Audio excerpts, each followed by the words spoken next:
pessoal, nós somos da área técnica da ZF do Brasil. Meu nome é Peter e eu sou responsável pela área de treinamentos. Oi pessoal, e eu sou o Maurício, trabalho como suporte técnico aqui na ZF do Brasil. Hoje nós vamos falar sobre as diferenças básicas entre transmissões mecânicas, automatizadas e automáticas. Só que antes de iniciar esse tema, eu queria fazer uma abordagem geral sobre transmissões no Brasil. Depois a gente volta a falar com mais detalhes de cada um desses temas. Então, primeiramente, se a gente recordar, há 50 anos atrás, o Brasil praticamente não tinha montadoras. Então, todas as caixas eram caixas mecânicas, seja em caminhões, em ônibus ou em veículos de passeio. Isso foi devido à importação dos veículos e da tecnologia que naquela época não existia. A única coisa que tinha de automático eram carros importados dos Estados Unidos que já vinham com transmissões automáticas. E esses carros não eram muito bem aceitos aqui, porque não havia uma mão de obra especializada e também não havia peças. Então, acabou se perdendo e não dando continuidade à transmissão automática em veículos. Muitos anos depois, o panorama mudou. O Brasil tem várias montadoras que começaram a utilizar as caixas automáticas em carros de passeios novamente, pelo trânsito que a gente tem hoje no Brasil, pela comodidade, pelo conforto e menos estresse no trânsito.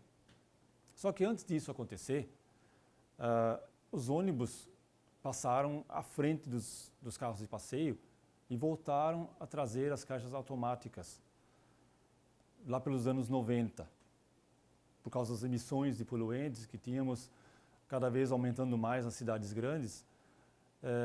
Grandes empresas apostaram nessa opção de caixa automática.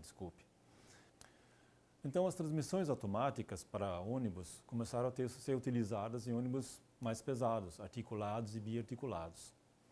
Nesse interim, mudou-se também a maneira de ver o trânsito urbano para veículos de passeio. E hoje já temos uma frota de 60% com veículos de passeio com câmbio automático. Ok, então vamos começar abordando o tema das transmissões mecânicas. As transmissões mecânicas são aquelas que desde o início dos veículos têm sido montadas para poder mover o veículo de maneira coerente. Porque só com o motor direto ligado ao eixo o carro não vai funcionar. Houve naturalmente uma evolução que já dura mais de 60 anos. As transmissões eram robustas antigamente, eram barulhentas antigamente. As carcaças eram de ferro fundido e elas não tinham muita eficiência e não geravam muita economia.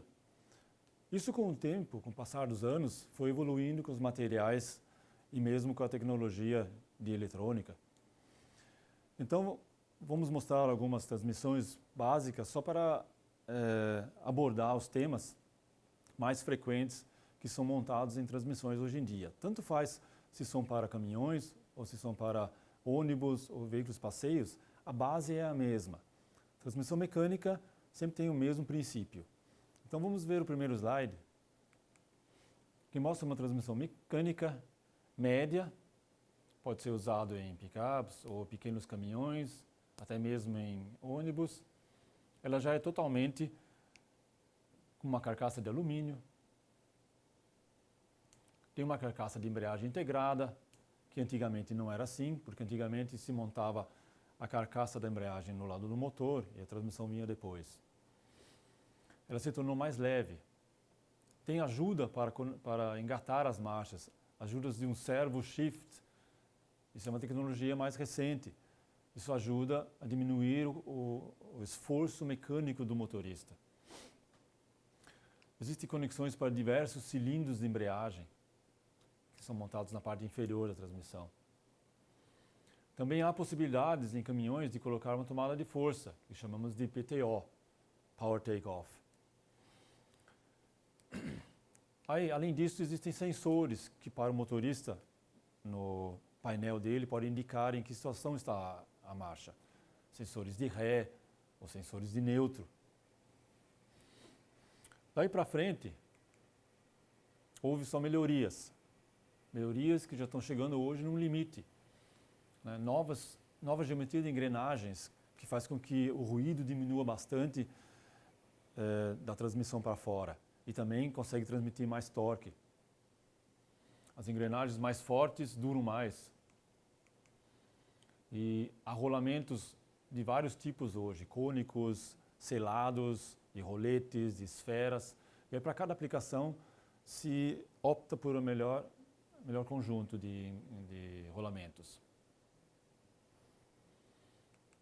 Aqui nós vemos transmissões bem grandes, bem pesadas para caminhões e até para outros tipos de veículos de obras. São transmissões que têm muitas marchas.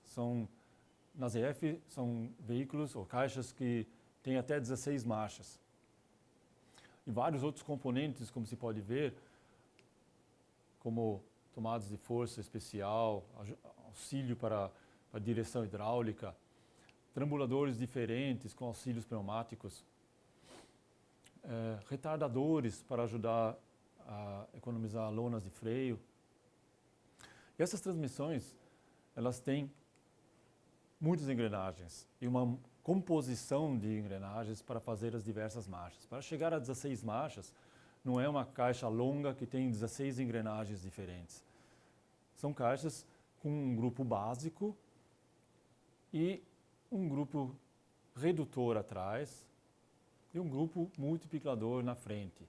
Essa composição acaba dando 16 marchas, porque para cada grupo de 4 básico eu tenho 2 opções de entrada e para cada grupo uma redução ou não do grupo planetário. Somando tudo isso, chegamos a 16 marchas. Em seguida, vemos um outro componente muito importante de transmissões mecânicas, que é a sincronização. Antes de surgir a sincronização, as caixas eram chamadas secas. O motorista tinha que mudar a marcha no tempo certo. Embraiava 2 vezes para que a rotação baixasse e ele pudesse colocar a próxima marcha. Isso tudo foi substituído por uma sincronização. Essa sincronização permite que o condutor, movendo a alavanca, faça a frenagem do grupo de engrenagens que tem que reduzir para poder engatar, como é em todos os veículos hoje, e passeio também. Essa tecnologia já existe há 40 anos ou mais. Então esse é um tipo de sincronização comum na maioria das caixas mecânicas, onde eu tenho a engrenagem anterior e posterior. Quando eu quero passar dessa engrenagem para essa, eu estou mudando de marcha. Para fazer esse movimento, eu tenho no meio uma peça que chama luva de engate. Essa luva de engate é o que o motorista empurra quando ele move a alavanca de câmbio.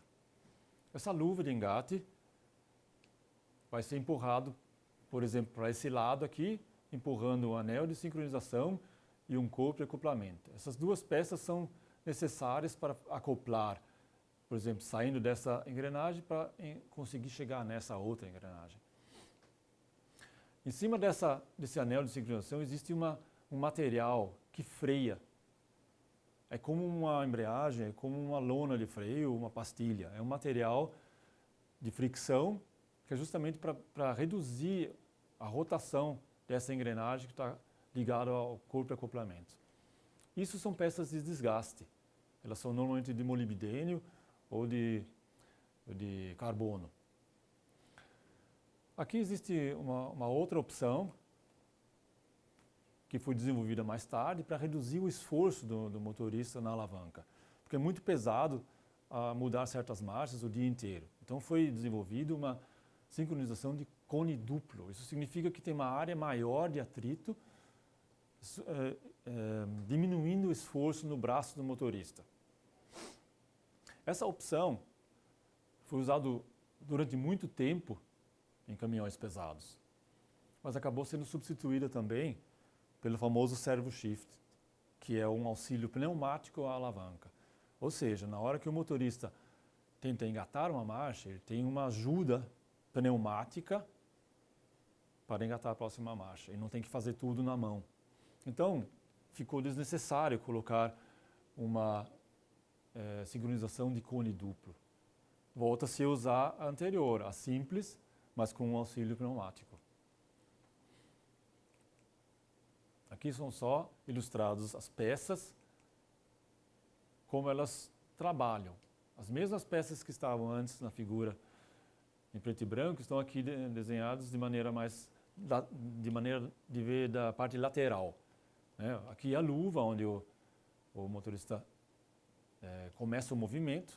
Aqui existe o anel de sincronização, que tem a parte de desgaste, e o corpo de acoplamento, que ele vai mover em relação à próxima engrenagem. Essas peças no interior aqui, como diz o nome, pinos esféricos e depois pressionadores macaquinho, que é usado um nome comum no mercado, são peças para ajudar a empurrar a luva para o lado certo, a manter o equilíbrio quando a marcha não é usada, para que ela não saia do lugar. Senão essa luva ia ficar se movendo para a direita e para a esquerda. Então todas as sincronizações são mais ou menos assim.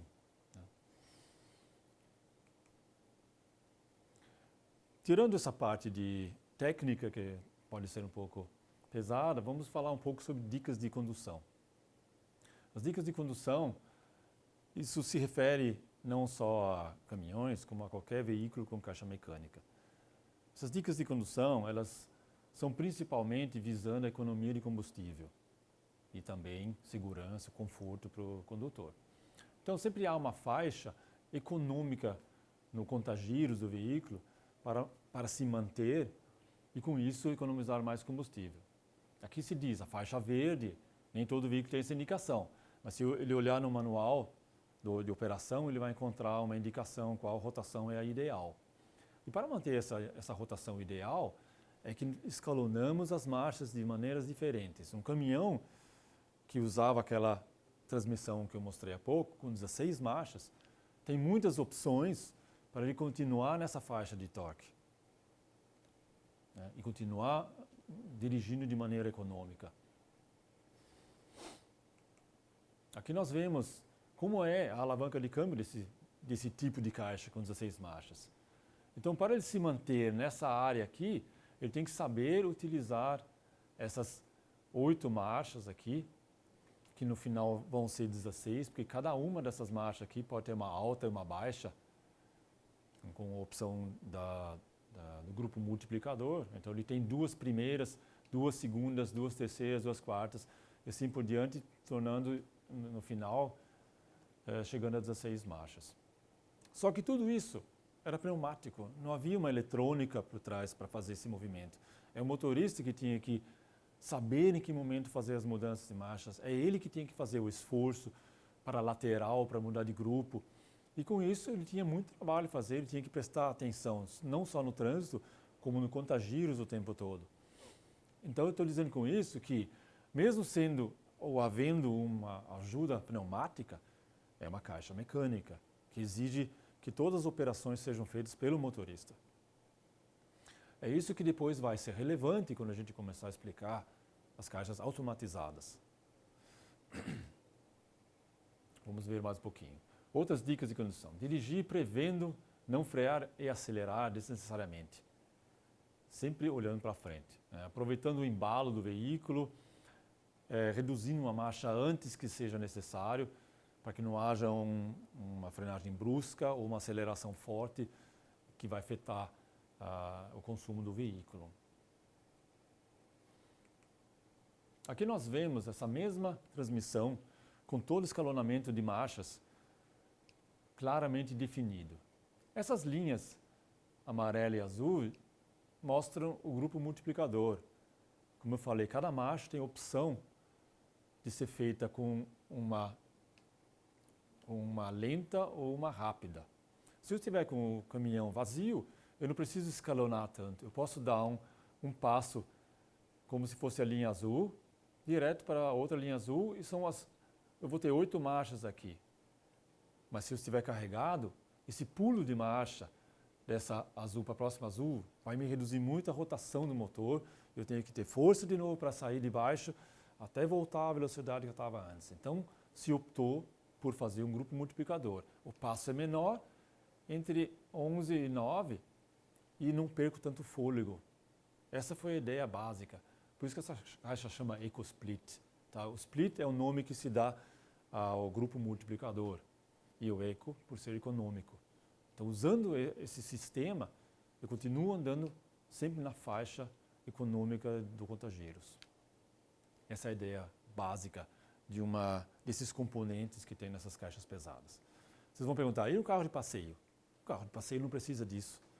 O carro de passeio vai ter um grupo de marchas básico, de 4, de 5, hoje em dia até de 6 marchas. Mas não necessita de um grupo redutor e nem de um grupo multiplicador, porque ele não tem esse peso que o caminhão tem. Então é tranquilo, ele não perde tanto giro na mudança de marcha.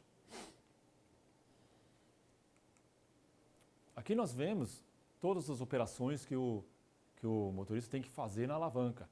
Ele tem a opção do grupo redutor para as laterais, que seria um sistema acionado pneumaticamente, com um golpe, que seria a mesma coisa que aqui. Para cá, quando ele vai avançar a marcha, para cá, quando ele vai reduzir. Ou seja, ele terminou o primeiro grupo de 4, ele tem que dar um golpe na alavanca para chegar no outro grupo de 4. A outra coisa que ele tem que fazer, se estiver com carga, é trabalhar na parte do split, que é igual aquele gráfico amarelo e azul, onde ele pode optar por 2 variantes da primeira, 2 variantes da segunda, terceira e assim por diante. Ou seja, dividir a marcha, ou dividir o passo da marcha pela metade. Então, isso são tipos de caixas complicadas mecanicamente, que aos poucos estão sendo substituídos por outros modelos. Mas antigamente era o que tinha e era o que era melhor para a economia de um frotista. Assim a gente encerra essa primeira parte falando somente sobre as caixas mecânicas, que são mais conhecidas do público. Qualquer dúvida que vocês tenham ou necessitem de uma informação adicional, vocês podem ter os contatos abaixo do nosso link.